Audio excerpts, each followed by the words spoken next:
And so it's very important that we remember that all beings throughout the limitlessness of all of time and space just want to be happy and don't want to be unhappy. And that, I think, especially as Dharma people, we've heard this many times. And sometimes it can get a little bit rote and be a little bit kind of, oh, yes, I know, I understand, yes.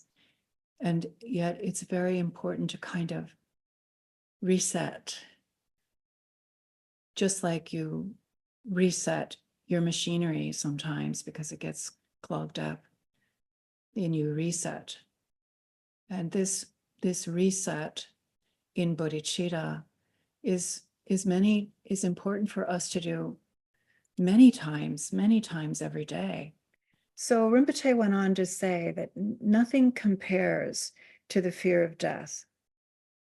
There's nothing like the anxiety of the loss of a business or the grief of someone else dying. You might think that it would be better to die yourself than someone else die, but that's not true. It's incomparable when it is your own death. So when we know that death is imminent, there's a fear far beyond any emotion that we've experienced in our lives. Fear alternates with regret over the pointlessness of life. We've worked very hard and we've tried very hard to be successful. But what do we actually have on the doorway of death to prove successful?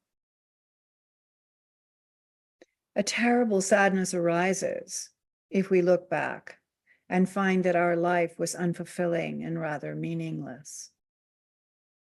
When we don't really know where we are going to go or what will really happen, it's very disturbing. Overwhelmed by emotions, we are powerless to deal with our confusion.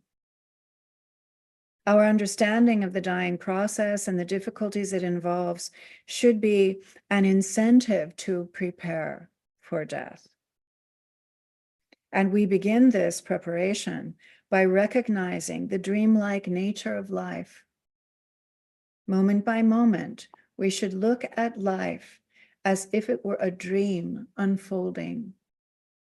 Whether we're putting gas in the car, washing the dishes, or taking a walk, we should stand back a bit and look at the situation, look at the dreamlike quality of it. In this way, we learn to accept that life will be inevitably a transition.